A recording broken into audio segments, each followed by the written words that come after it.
Ni Dio TV nk'uko musanzwe mubizi murashikirizwa na Dave. Nkaba nkwibutsa nimba ari ryambere uje kw'icano gukanda subscribe, gufungura inzogera kugira ubashe kubana natwe mu biganiro tuzoza turabashikiriza hano. Reka nizere ko ugiye kubana nanje mu kiganiro kugeza kirangiye, ndazi neza ko kizogufasha. Uno munsi rero tukaba tugiye kurabira hamwe igice cya kabiri cy'uburyo abakundanye bugabanya kutumvikana hagati y'urukundo rwabo. Nimba utarabona igice cya mbere, ndazi neza ko hari igihe utotahura ibyo turiko turavuga ko, no guhanura kuraba n'igice cya mbere. Nasize link muri commentaire, jayo ukirabe naco nyene kirakenewe. Rero ndaguha incamake y'ibibazo twagiye turibaza muri iki kiganiro, kandi tugiye kubandanya inyishu z'ibyo bibazo ngaha nyene muri iki gice cya kabiri. Rero nimba utaravye igice cya mbere, gerageza ukirabe kuko harimo akarusho cyane kubakibonye carabafashije. Ibibazo rero twibanze vyavuga ngo: mbega iyo ushwanye n'uwo muri kumwe mu rukundo, akenshi bituma wumva ko birangiye ataco mugihuriyeko?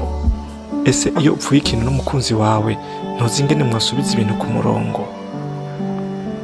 Ufise ikibazo cerekeye n'ukuntu uwo muri kumwe mu rukundo mutumvikana? Komeza unkurikirane no muri iki gice cya kabiri. Ibyo nzanye ndazi n'ubu ko bizogufasha kugabanya kutumvikana hagati mu rukundo rwawe, maze ugire urukundo ruryoshe rwo kwipfuzwa. Icya mbere rero, ukwiye kumenya ko nimba mwafashe umwanzuro wo gukundana, biba bisigura kwishira hamwe nyene muba mwigize umwe. Rero iyo uri kurababaza umwe muri mwebwe, ni ngombwa umenye ko nawe ubwawe uba uri kuribabaza, kuko mwigize umwe muba muri umwe nyene. Iyo ababaye nawe uba ubabaye. Icya kabiri, irinde gutukana. Fata ururimi rwawe kandi urugenzure. Amajambo ababaza atera ingorane gusa, kandi iyo amaze kuvugwa ntashobora gusubirwamo canke ngo asubire inyuma. Ukwiye kumenya ko ururimi wakoresheje wubaka urukundo rwawe rushobora no kurusambura mu kanya gato cyane, kandi bikakugora gusubira kugubaka ubundi busha. Icya gatatu, iki kintu citondere cyane. Ntuzigere na rimwe ushaka gutera ubwoba uwo mukundanye cyangwa ugomba kumukoresha icyo ushaka witwaje amabanga yiwe yakubwiye. Ibanga rigomba kuguma ribanga. Icyo mwopfa cyose ukwiye kumenya ko ibanga rikwiye kubikwa neza, kuko nico cizere cya nyuma kiba gisigaye. Reka tuje ku cya kane.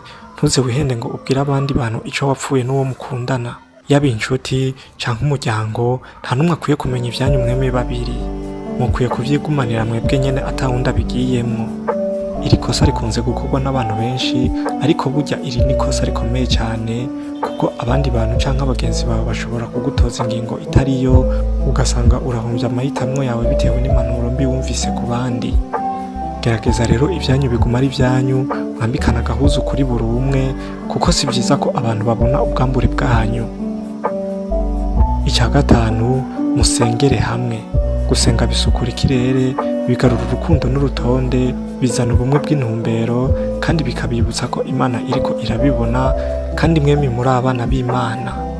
Ukwiye kumenya ko urukundo rusengerwa rukomera, kuko ruba rurinzwe neza.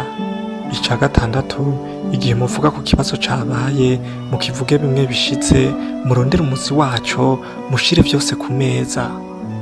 Ingorane idatorewe umuti canke idakemuwe neza, izoguma isubira kuba ntizigera ibavira mu nzira.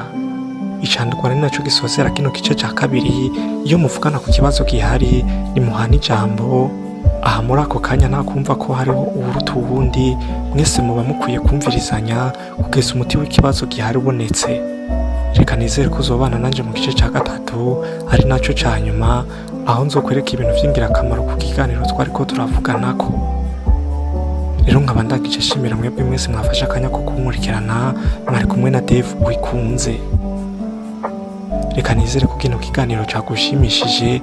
Wibuke kufyonda hajya handitse sabone kugira uzokomeze kubona ibiganiro nk'ibi, kandi wibuke kugikwiragiza mu bagenzi bawe kugira nabo kibafashe. Murakoze, mugire ibihe byiza.